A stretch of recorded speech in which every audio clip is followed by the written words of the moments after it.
sexual reproductive health and also the focus of an inaugural lecture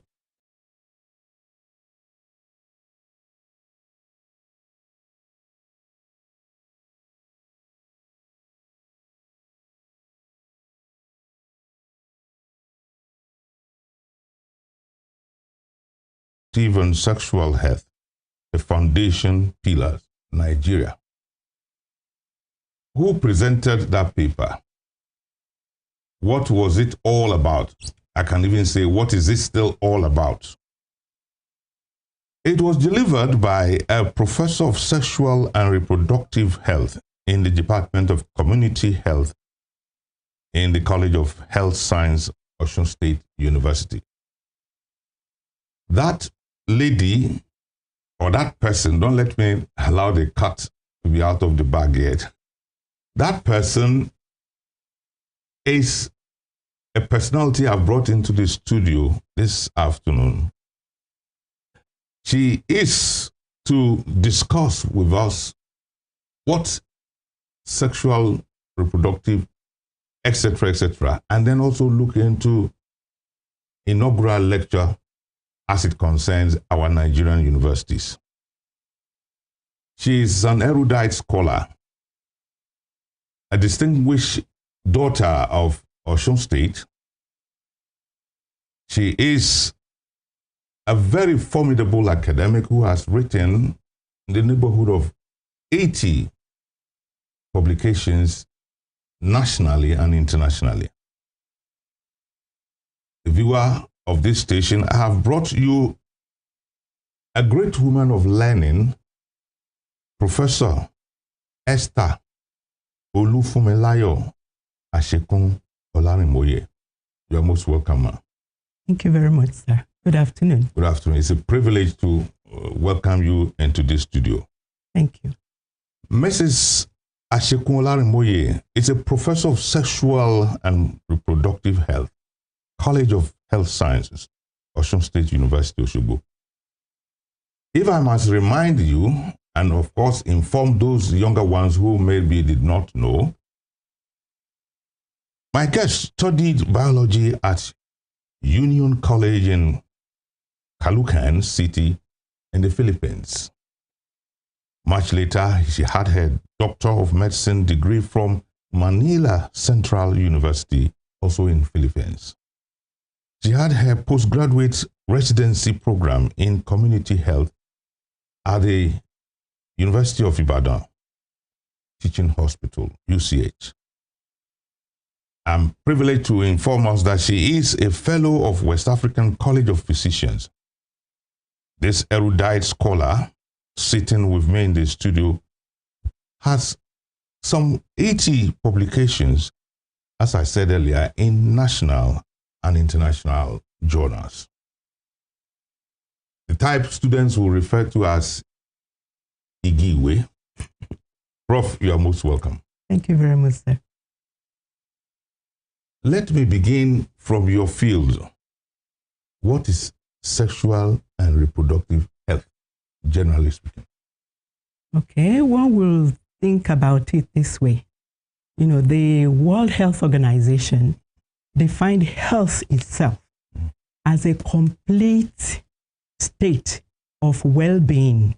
You know, complete state of well-being means in things like physical, mental, social, spiritual well-being, and not just the absence of illness or diseases. Now, if you combine reproductive and sexual health to that, so it means that you have a complete state of well-being, you know, physically, mentally, spiritually, socially, in all things that relate to sexual and reproductive health and the systems that are in the reproductive system, things that relate to that. So that's what we're saying. So, by extension, when we talk about reproductive health, sexual and reproductive health, what exactly are you saying? We're saying that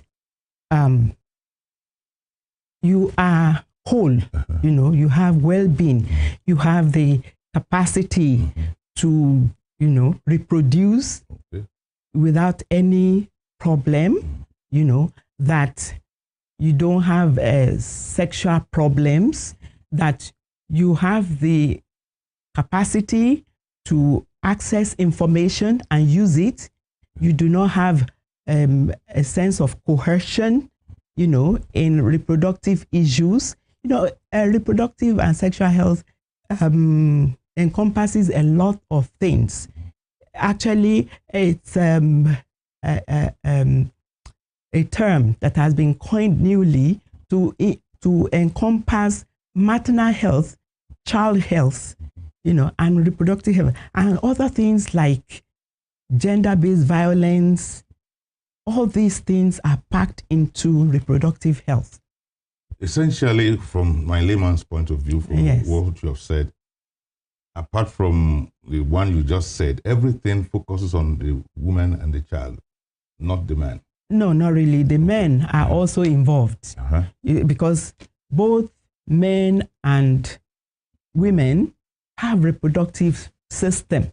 So what I've said, especially from the definition that I said reproductive system. So for both men and women, the reproductive system, what makes them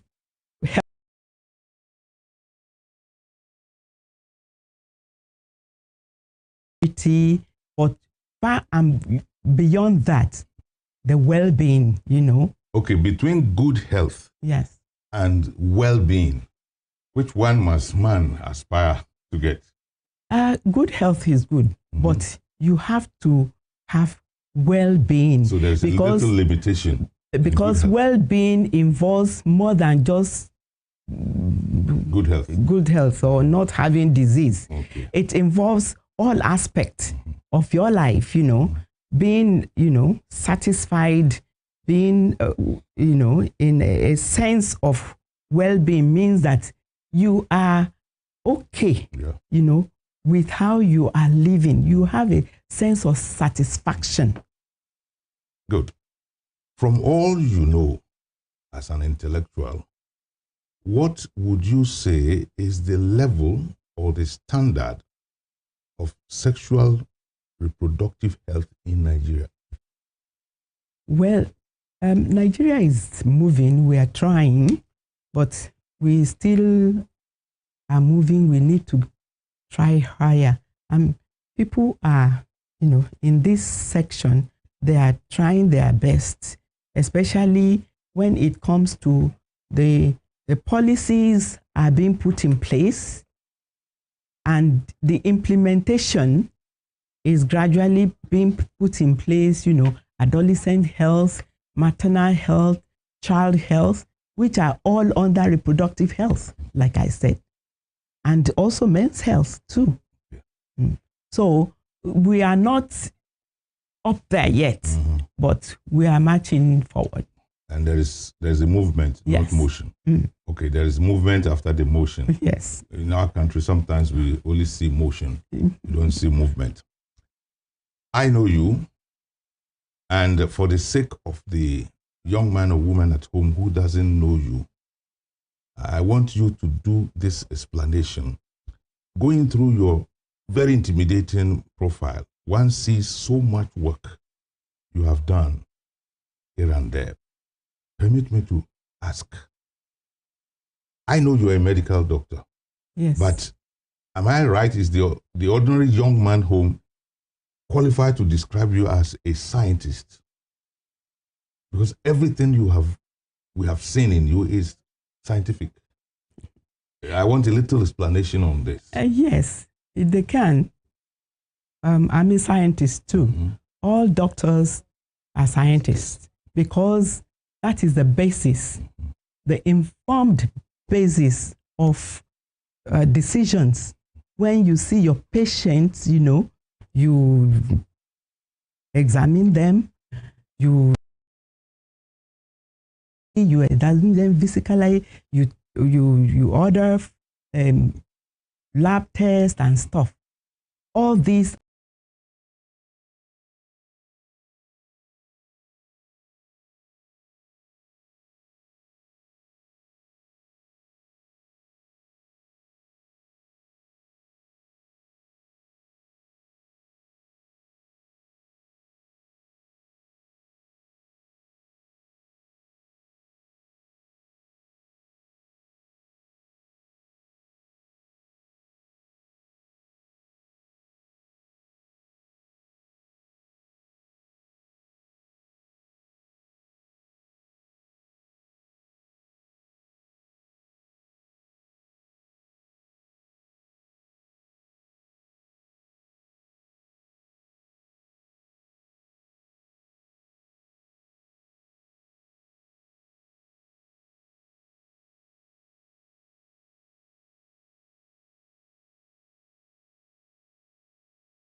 chemistry is important. Okay. Yes. I mentioned earlier, and it is true, you have some publications in the national and international journals. About 80 of them. That's very great. I'd like you to speak to one or two of such.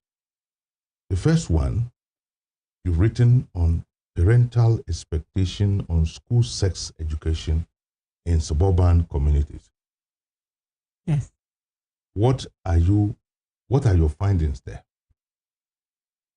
All right. In that publication, in that research, we found that the parents, they want their children to be educated, you know, they want them to be prim and proper and not have sexual problems and stuff. But the traditional cultural taboo, you know, that says discussion of sexual issues with children are taboo, you know, is pulling some back from doing. And so they are expecting, you know, it's their expectation that it is the schools now that we take up the teaching of these sexual issues, reproductive issues, sexual issues with the children, whereas it should start actually from home. But then we found out also that some of them actually want to, but they do not have the skill to do it properly. Some of them don't know how to, you know, they are just into this is taboo, this is, don't do this, don't do that. They don't have reasons to give to the children. They are, no, they have reasons, but their only reason is that don't get pregnant, you are still in school. Don't get STDs, don't get HIV, you know, all that. But the children need more understanding, more than that. So in that research, the issue that came up that is significant is that our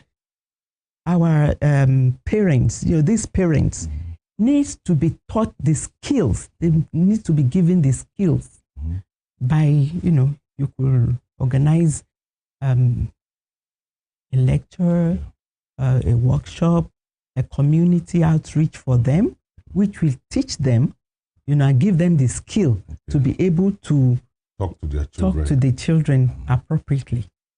A second one of your research, many of them, community attitude towards the reproductive rights and sexual life of people living with HIV/AIDS. That's another work. Okay, yeah, I remember we conducted that, and you know, HIV came with a lot of stigmatization, discrimination, and stuff. And then in the culture that we are in now, even when somebody gets married, the expectation of the immediate family and the extended family and even the community is that in 12 months' time, 9 months' time, 9 months' time, we are coming to eat rice, you know, we will have a baby to celebrate and stuff. So the African culture places a very big prize on having children. So that becomes a real problem for couples with HIV. You know, should they go ahead, and if they don't, you know, the community is, you know, watching them, and then this far beyond that, the community also, when we, from our research, we found out that this discriminating and attitude towards HIV positive people came through because we asked, you know, do they have the right? Yeah. If they have a safer sex technique, and, you know, majority of the people said they don't have the right to have children anymore. They don't even have the right to be having sex and stuff, you know. It was just a lot of, venom and discrimination and segregation against them, which was another point that research brought out, so that it's noted as a point of teaching communities and others how to relate to people living with HIV/AIDS. That some measure of this stigmatization could be reduced, yes. There's this third one which I'm personally interested in amongst the works you have done. And it might surprise you. Domestic violence against men. Myth or reality in Nigeria? I'm a man, so I must be interested in that. Domestic violence against men. Myth or reality? What did you find? I found, my study group found that it's really not a myth. Mm-hmm. It's a reality, even in 21st century Nigeria. In literature, worldwide, it's domestic violence against women. Is it only women? Wait. Men. What I wanted to say is that that's the one that is common. Okay. It's very dwelt upon and stuff. But domestic violence against men, it's there, but we must recognize it, and we must do something about it. Maybe it's been there because, especially in the African, society, no, many men will not want to accept that my wife is beating me up. Although violence or gender-based violence, or is not just physical only. There are many forms of violence. Physical violence, psychological violence, emotional violence, economic violence, sexual violence. These are forms of violences that occur within the home, that impact on either the man or the woman. And in my research, a sizable number of our respondents gave the truth that they have experienced one or the other form of violence before. Yeah, so as you said, it is a reality. It is. Whether men would want to say it doesn't happen to them or not, you found out that it's a reality. Yes. Yeah. Okay. Thank you very much for this. And I am particular about it because I'm a man, and the tendency is for people to think, oh, men, it is they who are always dishing out undue punishment to the ladies, sometimes to the men. Yeah, it's just that it occurs more to women, But then that is not to say that it does not occur on men also. Yes, I will ask this question even though you are no longer in that position. In your university, Osun State University, you were once the director of quality assurance. Am I right? Yes. What does that job entail? That job entails that you have an oversight of ensuring that there is quality in all the aspects of services that the university is giving out, especially the academic service. For example, to assure quality of the services of the lecturers to the students. During my tenure, we had a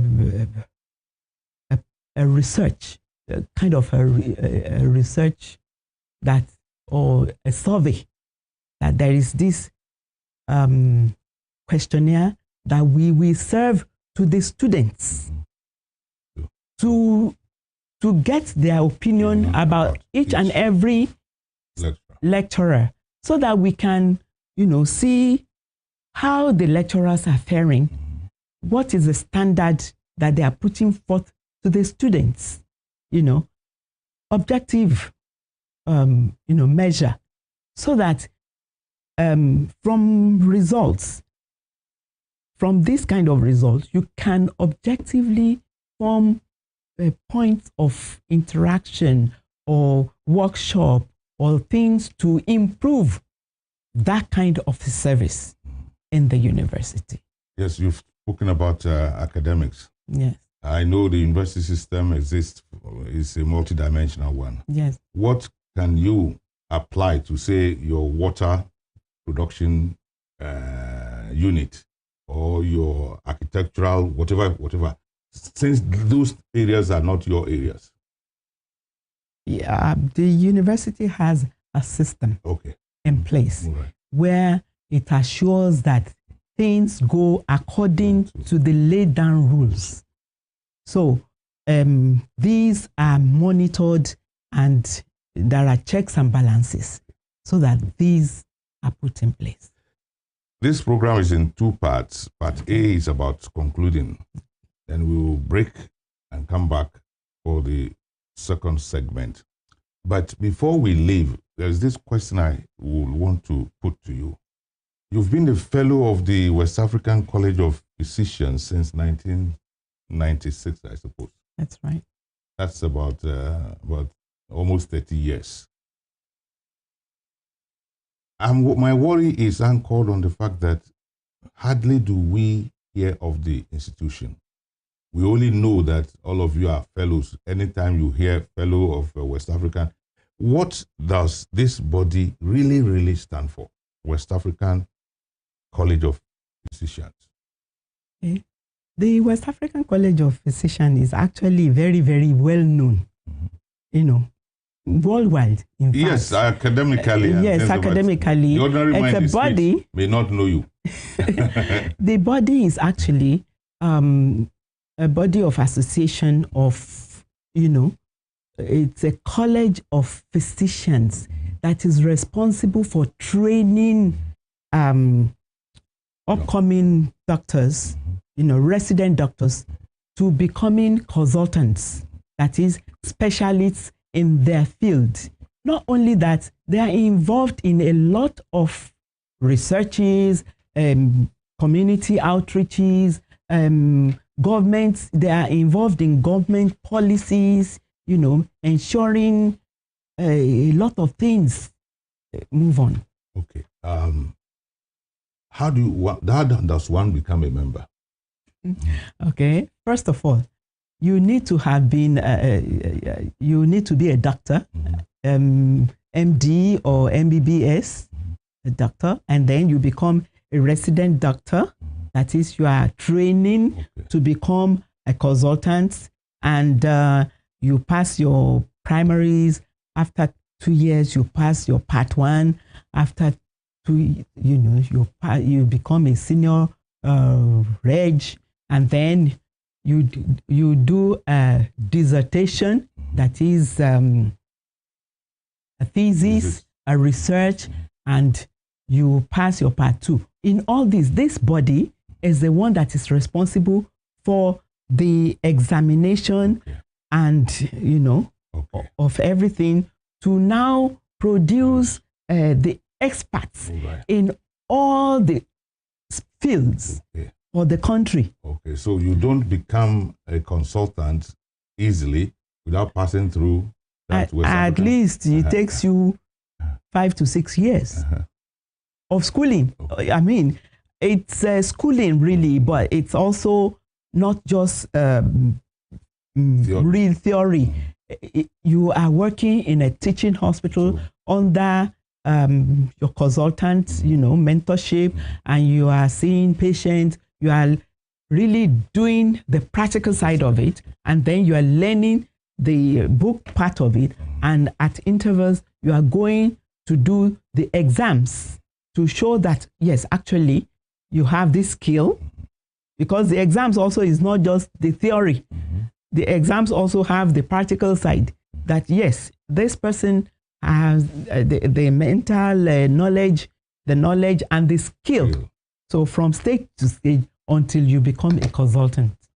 Thank you very much, Ma. I have been speaking with Professor Esther Olufumelayo Esekunolarinmoye. This is part 1 of our interview. We'll take a break and come back to look at other issues that bother on her field. Please don't go away.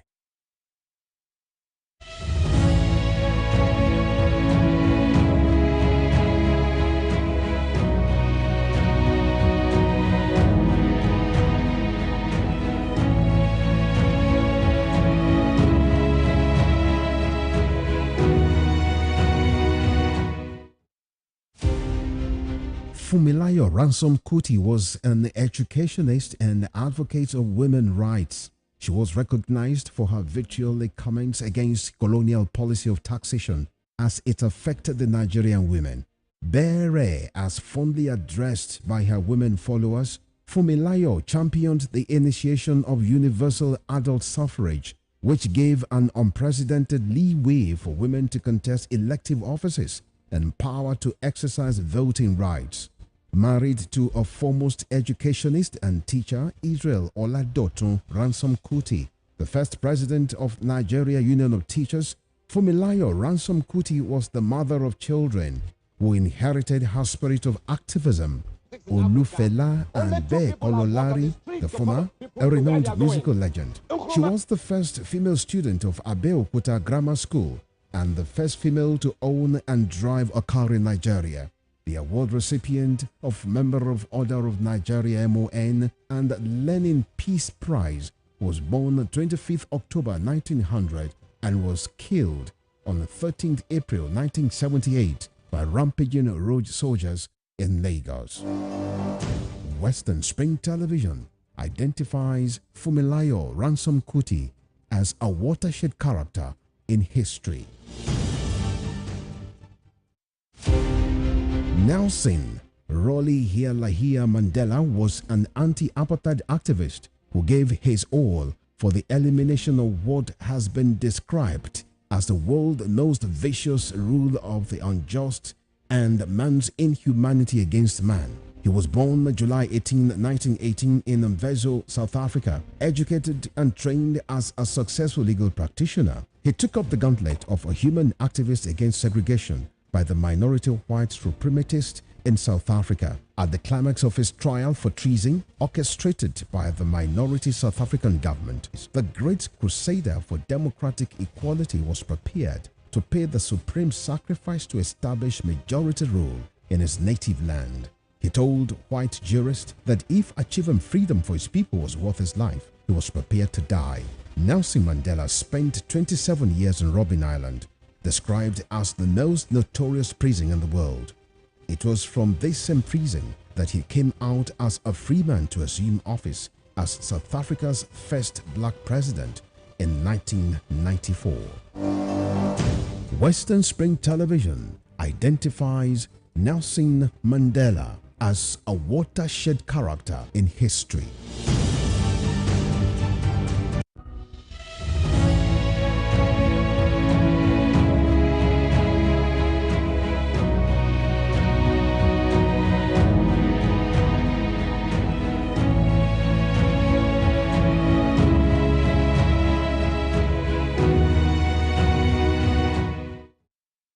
Welcome back to the program Pertinent Questions. I have been engaging Professor Esther Funmilayo, Olufunmilayo, I should get it in full, Ashekun Olarinmoye, a professor of sexual and reproductive health, College of Health Sciences, Osun State University. We have had the first 22-23 minutes of in-depth knowledge of what reproductive, sexual and reproductive health is. It is her field, and so we still will have to go back and forth one way or the other. But I want to digress a little bit now from this point. 3 months ago, my guest delivered the 22nd inaugural lecture at Osun State University. I want to dwell a little bit on that now. All right. Ma, what is the essence of an inaugural lecture? Okay. Inaugural lectures are very, very important events They are platforms for showcasing the work of a professor. Usually, internationally, generally, it is a time, an opportunity for the newly appointed professor, to showcase his work, his findings, and to be able to interact with both students, university community, the public, the community, and industry, government, so that these his findings are, exposed to these audiences. So it is a time also to really introduce the professor, Okay. and establish his chair as a professor in that. He has got to the peak of it all. Exactly. Yes. Okay. It doesn't matter if you became a professor 5 years ago and you have not delivered your... No, because there are some circumstances that will make it that you may not be able to deliver immediately, but every professor, they're always looking forward. Okay. At the appropriate time. You haven't done it, you are not satisfied. Yes, you want to do it. Okay. Well, your topic, the topic of that inaugural lecture, reproductive and sexual health, the foundation and pillars of Nigeria. Am I right? Yes, of a nation. Of a nation. Yes. In our case, Nigeria.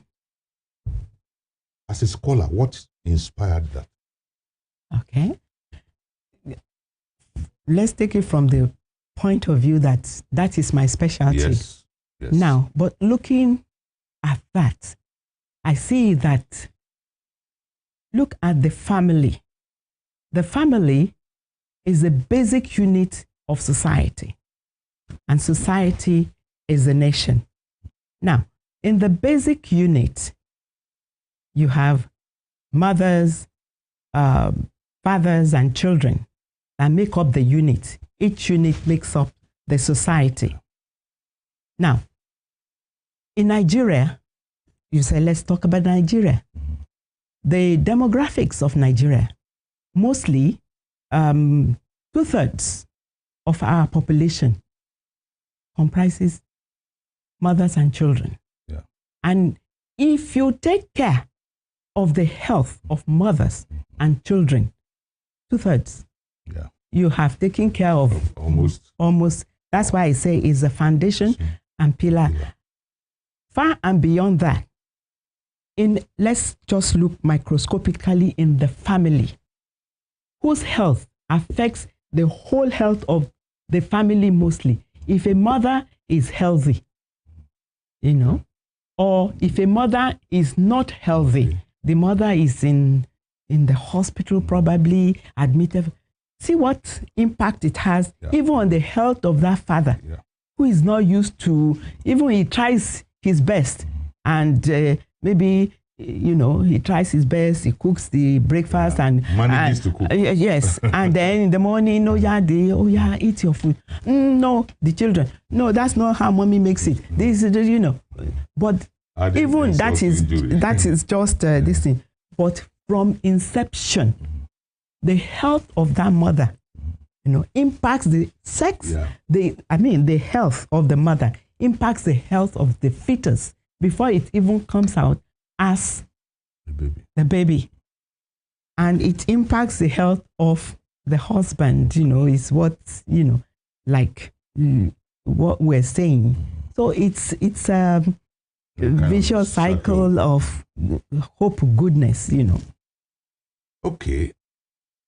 You researchers like you, every now and then, you're either doing research or delivering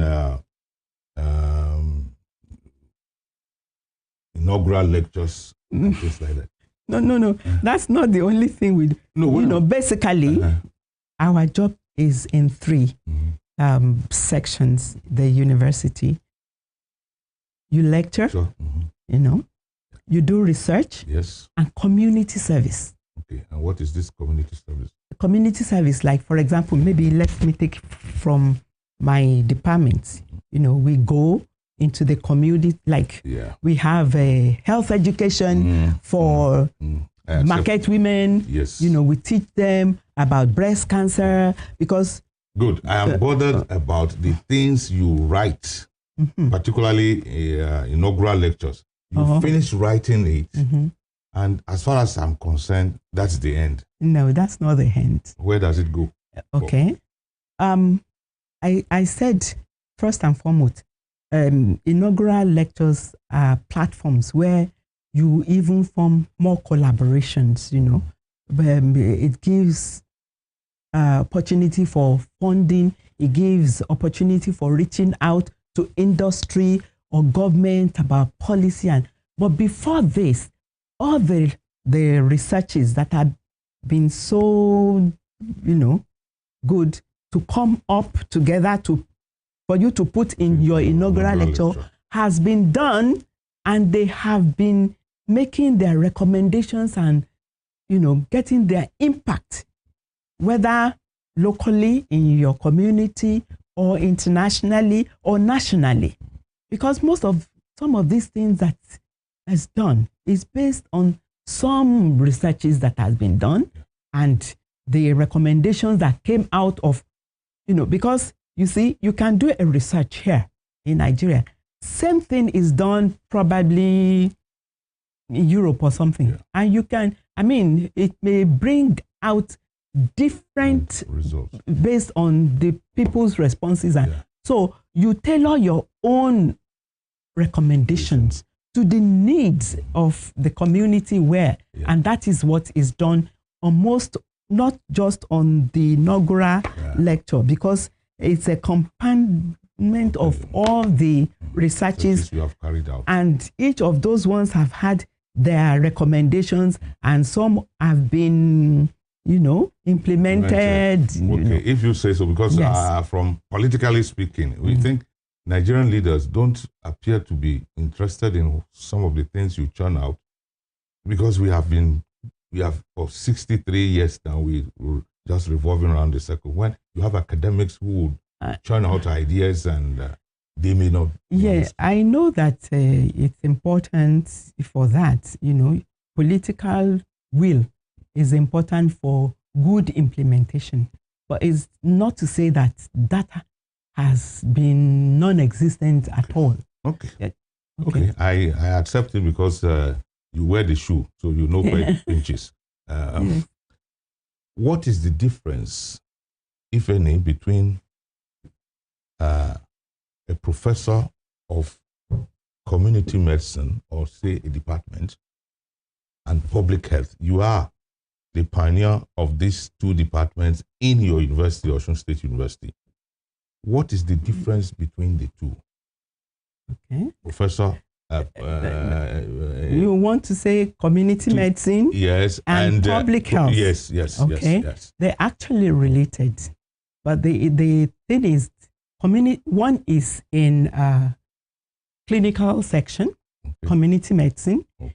Public health is in basic medical sciences, basic.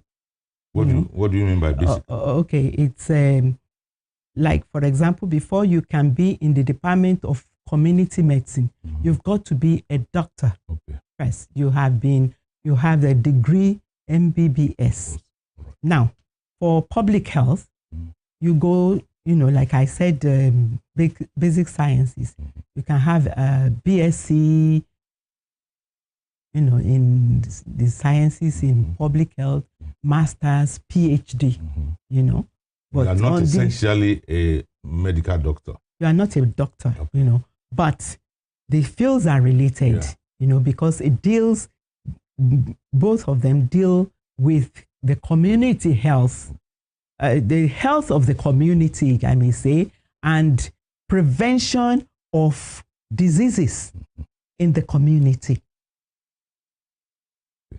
And, you know, while the community health, the resident doctors there, you know, go through this and become consultants and they can go out in the community and be a doctor, involved in the public health practitioner can work in NGOs that also are involved in health, services to the community, prevention, bringing on, all this. Now, I'm better educated. Yes. They are related, but they are not the same. They're not the same.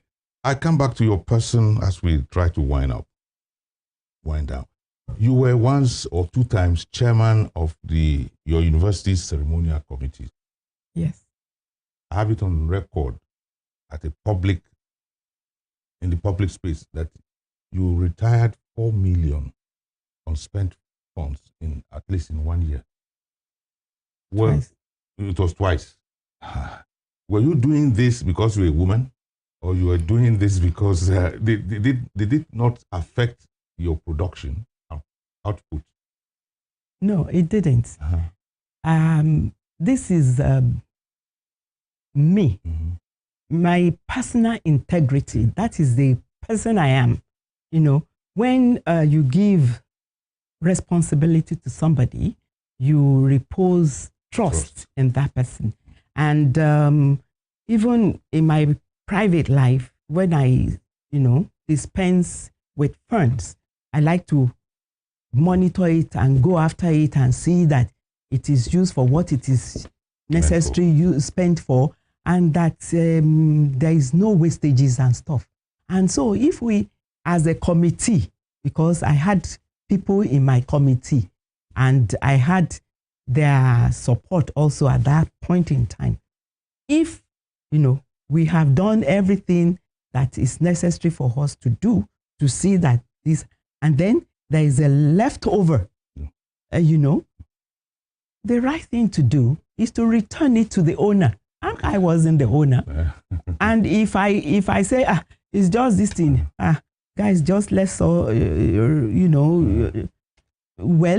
you may go away with it and nobody knows, but God knows. He's looking at you from above, So that is my own belief, and my way of life will not allow such things. So naturally, we had to, with the consensus of everybody on my going to ask, didn't they grumble? No, they didn't. Okay. I had such good people with me, and from the beginning, I told them about my vision and my way of working, and they understood me, and they actually came along with me, and everything went well. Well, these two questions, I will lump them together.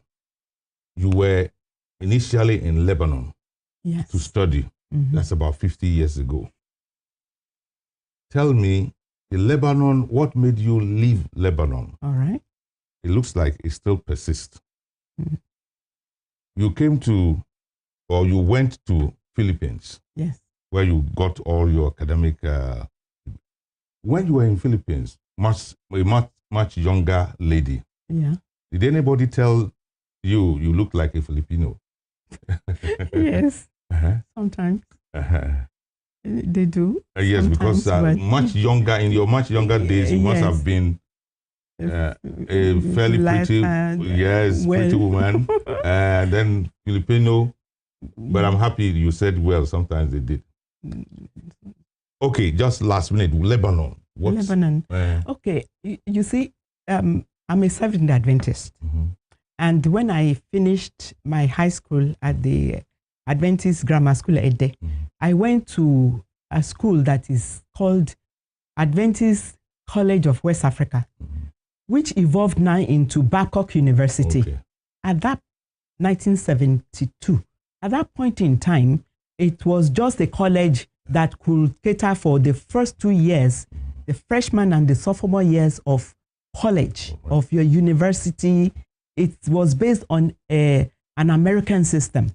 We know that we have British system in the country, So when I finished my sophomore years, that is second year, I needed to go to another American system school to continue, so that I will not have to come back again.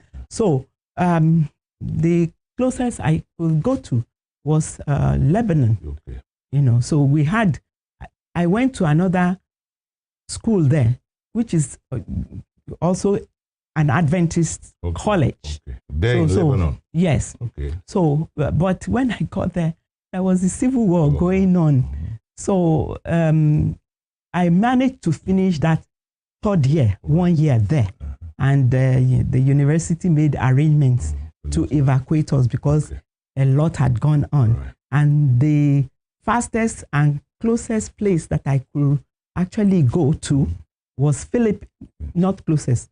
The embassy gave me, visa to. So I landed in Philippines and continued my 4th year. Right. And I graduated with BSc honors in biology. And thereafter, I just thought, well, my aim was to be a doctor from the beginning. So I went to Manila Central University, the College of Medicine there. And that was it. The rest is history. Yes. I congratulate you and thank you for coming. Thank you very much. Professor Esther Olufunmilayo Asekunlarimoye. It's a privilege having you in the studio. This is your first time here. Yes, it is. How do you see it? You come from Okela, I'm told. Yes, Okela. This is your extension. Praise the Lord. Oh, hallelujah. Okay. It's owned by from a young man from your local government. Yes, I know him. Very well. I thank you very much. I thank you very much for finding time to be here. Thank you very some much. other time we will have to meet again. Thank you, sir. To the viewer at home, it's been a wonderful session with a professor of, how do we call it? Sexual reproductive health. Yes. Okay. Who has told us so much that we need to know. Some other time, particularly I can say next week, Monday, we should be here again with another personality with a compelling presence like you have found in the professor who has been our guest for today. I am Adeto Shitwalamo, your host, and we will see you next week. Goodbye for now, and thank you for watching.